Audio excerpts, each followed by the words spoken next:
Hola, soy Olga Tarnowska y esta es la segunda parte de mi vídeo sobre la guerra de Rusia contra Ucrania, donde yo explico por qué Rusia ha perdido esa guerra. Y ya ha perdido, como se dice, de forma irrecuperable, irreversible.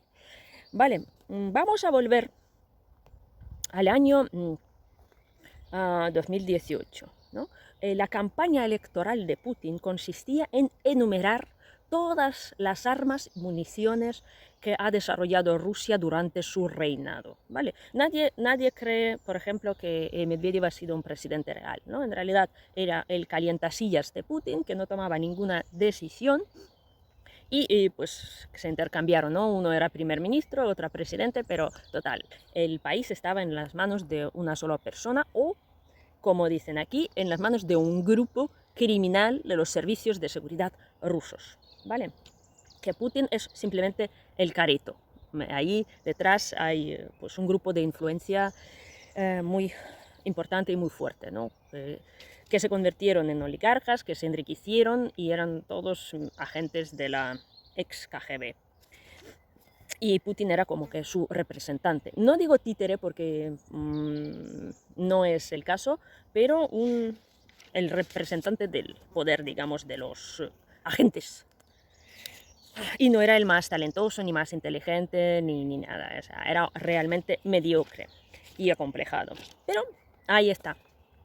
Vale, entonces, en el 18 él enumeró todas las armas y entre estas armas citó también el famoso Daga. Ya he hablado en el vídeo anterior sobre el fracaso del Daga hipersónico, ¿no? Que en Rusia muchas veces se da lo que se desea por la realidad, ¿vale? Putin dice, y vamos a hacer un misil hipersónico, yo os doy como el Kiev en 3 días, ¿vale? Y lo mismo, vamos a hacer un arma hipersónica. Pues si los científicos dicen, vale, vamos a hacerlo. Y lo que hagan, aunque no sea hipersónico, lo llaman hipersónico porque han recibido esa tarea de hacer un arma hipersónico. Vale, entonces, después de que un Daga fue derribado el día 4 de mayo y los otros 6 el día 16 aquí en Kiev, pues todo el mundo se dio cuenta que este arma invencible, terrible, ruso, simplemente no existe. O sea, no era verdad, era puro mito, pura mentira, ¿vale? Entonces, Rusia engañó a todo el mundo y, claro, y ya han encarcelado a los 4 ingenieros que desarrollaron este proyecto, ¿vale? Y es una cosa muy graciosa porque Rusia vive de mitos. Vive de mitos ya durante centenas de años. Tanto el Imperio Ruso como luego la Unión Soviética era un país que se autopromovía creando ese tipo de mitos. Y yo creo que Putin, como no es muy brillante, ya estaba chocheando ya un poquito en los últimos años, necesitaba mostrar, es como, yo qué sé, que tú la tienes más grande, ¿no? Cuando tú sabes que la tienes minúscula pero quieres mostrar, pues eso es lo que le pasó a Putin, literalmente, ¿no? Que tenía, y entonces, no se dio cuenta que no sería bueno mostrar la realidad rusa. Entonces él quería mostrar un país grandioso, que ahora va a ocupar Ucrania, mañana Kazajstán, pasado Moldova y no sé qué, y él se va engrandeciendo, engrandeciendo. Pero como los tontos no conocen sus limitaciones, ¿vale? Lo que no pueden prever es que algo no vaya tan bien como ellos creen. Y eso es lo que le pasó a Putin, ¿vale? Entonces, en este año y medio de la guerra, 15 meses, todo el mundo vio cómo se rompían todos los mitos que había creado Rusia a lo largo de su historia, ¿vale? Pues primer mito es el del ejército, que es el segundo ejército más fuerte del mundo. Pues ni es el segundo, ni es el más fuerte, ¿vale? Todo eso es mentira, porque es un ejército que era 4 o 5 veces mayor que el ejército ucraniano, tenía 20 veces más de armas, 20 veces más de armas. O sea, y nos están invadiendo y no pueden. O sea, con todo ese poderío y con toda esa pompa, pues se separan y retroceden y huyen, ¿vale? Entonces ya en primer mes, casi, mes y poco, pues todo el mundo se vio que Ucrania está expulsando al segundo mayor ejército del mundo. ¿Qué es esto? Y Ucrania no somos, y creo que no estábamos ni en los 10, yo creo que en el 20 éramos 20, 19, 22, algo así, en el puesto de ranking, ¿vale? Entonces, pero eso es poco, ¿no? Los rusos siguen. Entonces, no es un país noble, ¿no? Porque hemos escuchado tantas mentiras de los políticos rusos a todos los niveles, desde Putin, que hoy dice una cosa, que no va a invadir, que Rusia no mata, hasta sus ministros y representantes y portavoces que dicen cosas que no tienen lógica, absurdas y que son mentiras abiertas. Esto es Rusia a nivel mundial. Luego, no es un país ni culto, ni educado, ni decente, ¿vale? Las atrocidades que cometieron en todos los sitios, en Bucha, en Gostomel, en Mariupol, en cómo tratan a los prisioneros, son unos salvajes desalmados, o sea, gente que tiene una mentalidad, vamos, del feudo, unos esclavos. ¿Vale? Eso también es un mito, porque antes si dices, es un ruso, vale, es un ruso, un gran pueblo, el gran hombre del gran pueblo. Una mierda. Sí, son unos miserables y gente que no tiene ni humanidad mínima para muchas veces llamarse persona, ¿vale? Luego, un pueblo inteligente. ¿Qué va a ser un pueblo inteligente? Vale, si escuchamos al representante de Rusia en la ONU, Nevencia, que estaba hablando de los pájaros criados en los biolaboratorios ucranianos para atacar Rusia, de los mosquitos asesinos de los rusos. ¿Vale? ¿A quién se le ocurre pensar que el representante máximo del país en la ONU va a decir esas chorradas ante todo el mundo? O sea, no les da ningún reparo reconocer su insuficiencia intelectual y quedar en ridículo ante todo el mundo. Y cada vez se inventan cosas nuevas, pero por Dios, yo no sé, cuando una persona se considera inteligente, yo no sé cómo puedes decir esas chorradas, pero es que dicen chorradas a todos los niveles y todas las personas. Yo qué sé, uno que ha ganado, Nikita Mikhalkov, ¿no? Creo que ha ganado un Oscar o una palma del Festival de Cannes, no me acuerdo. Pues también hace un programa hablando de los pájaros infectados que van a matarlos. Dices, gente, ¿estáis locos todos o qué? ¿Vale? Eso es la impresión de que tenemos ahora de Rusia, que se han vuelto todos locos, que les ha mordido un perro rabioso a todos. Vale, perdón. Entonces, vemos que militarmente son ineptos. Intelectualmente también, ¿no? No aprenden las cosas. No les subestimamos. Siguen resistiendo, siguen mandando, siguen perfeccionando sus tácticas, nos copian muchísimo a nosotros, las cosas que hacen los ucranianos, los rusos también, tienen sus sistemas, o sea, no digo que son un par de imbéciles, desde luego que no, pero digo a nivel global, ¿no? Tal y como se muestran al mundo. Y esa lista la podemos seguir, ¿vale? Pero ya al ver que ninguno de sus objetivos de esa guerra se ha cumplido, y además no declaran los objetivos para que no se cumplan, o sea, para que no quede en evidencia que no se hayan cumplido ningún objetivo. Ahora, ¿sabes qué dicen los rusos? Que el objetivo de Rusia es que Ucrania no bombardee el territorio ruso. O joder, pero ¿por qué me invades para luego ponerte de objetivo el que Ucrania no te bombardee?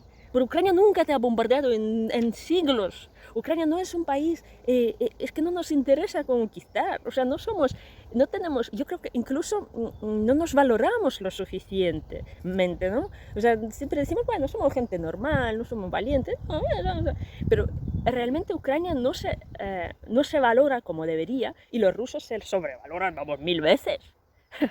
Vale, o sea, a nosotros no se nos ocurriría conquistar a nadie. Si nos piden ayuda, ayudamos, como ayudamos, por ejemplo, en la primera guerra de Rusia contra Georgia, cuando se quedaron en 91 con Abjasia, y Ucrania y el Shevardnadze, el presidente actual, pidió ayuda a todos los países y solo Ucrania le mandó helicópteros y conseguimos salvar hasta, creo que más de 8000 personas que se perdieron en las montañas.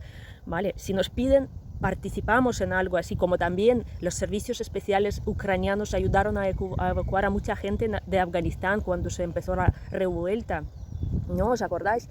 en la retirada de las tropas, y en peores sitios los ucranianos nos hemos metido. O sea, el pueblo ucraniano es un pueblo valiente, pero jamás nos hemos posicionado como valientes, ¿vale? Sin embargo, todo el mundo pensaba que los rusos sí que lo eran, y no, y es mentira. Vale, entonces, Putin en su campaña electoral, porque él cree que a su pueblo no necesita ni prosperidad económica, ni nada de esto. Su pueblo lo que necesita son armas fantásticas para sentirse invencible. Y entonces así fue su campaña del 2018, cuando en marzo, creo que fue en marzo, enumeró todas las armas y entre ellos el Daga. También, yo no sé si estaba ahí Sarmat, el otro arma que era super mega arma, portador de cabezas nucleares super pesadas. Pues estas armas hicieron unos ejercicios, creo que en el Mar del Norte o por ahí, y pues ni consiguió despegar, ¿vale? O sea, estos se lo callaron y ya ni se acuerda nadie del Sarmat, que todavía hace unos años paseaba por la Plaza Roja como si fuera, vamos, el más grande. Ya os he dicho, tienen obsesión con los tamaños, así que era el mega. Y nada, ya nadie habla de esto. Así que Rusia se ha devaluado a todos los niveles y se seguirá devaluando, y vamos a ver cómo decaen y cómo destruyen el resto de tal vez una imagen decente que alguien podía tener.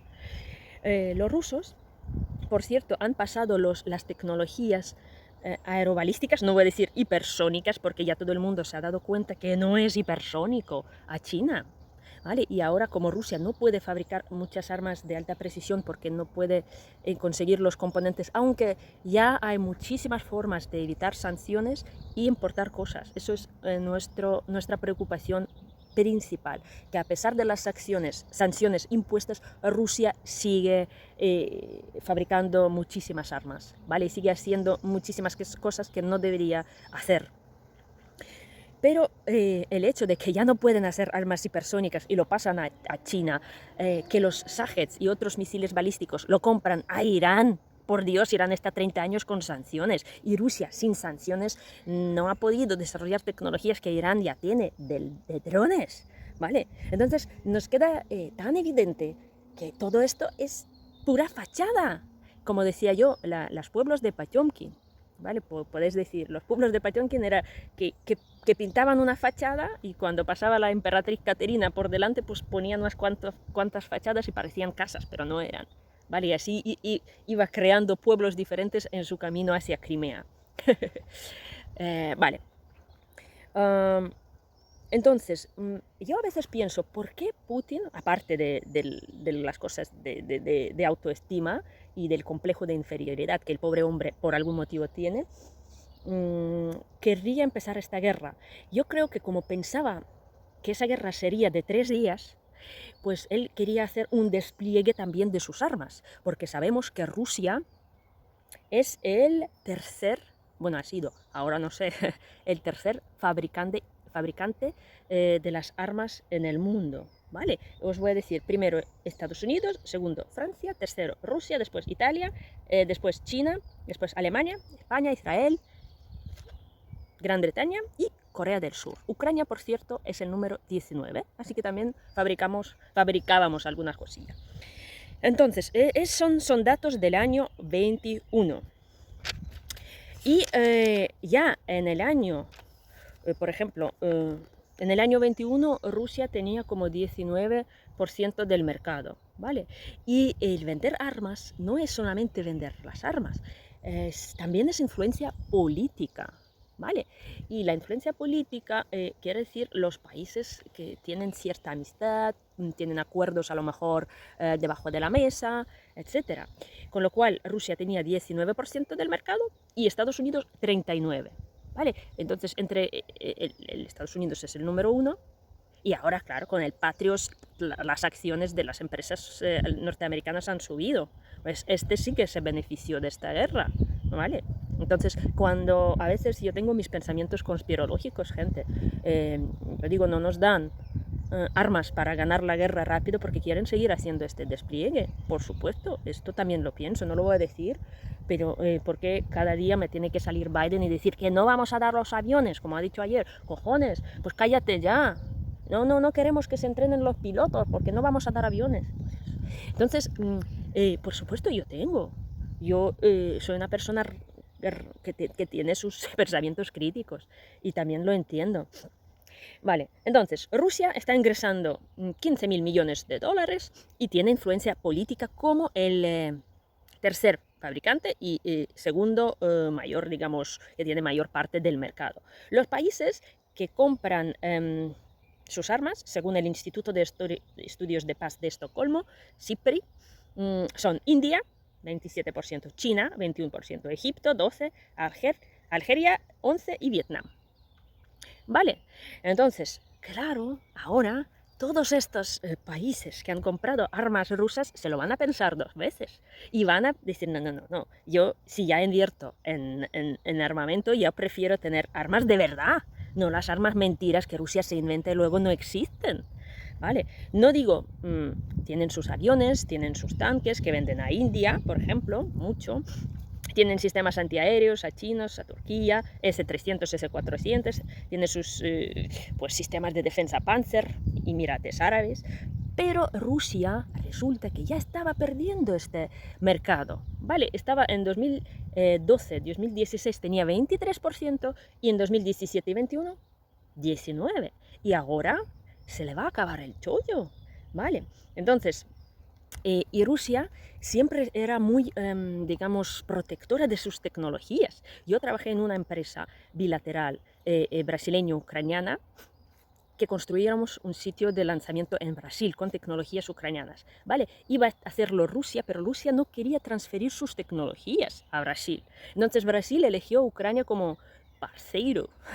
Pues al final, como es amigote de Rusia, se acabó el proyecto y es muy triste porque el proyecto duraba muchos años y tenía muy buenas perspectivas de tener un sitio de lanzamiento espacial para los vehículos espaciales ucranianos. Entonces, Ucrania sí que ha dicho que vamos a transferir nuestras tecnologías, no tenemos problema. Pero transferir las tecnologías, gente, vosotros no os imagináis la cantidad de documentación que era aquello. Todos los cálculos, todos los esquemas, toda la teoría. Aquello era, teníamos una sala enorme llena de sacos con papeles, con álbums, con todo. Entonces, transferir las tecnologías es una cosa muy complicada.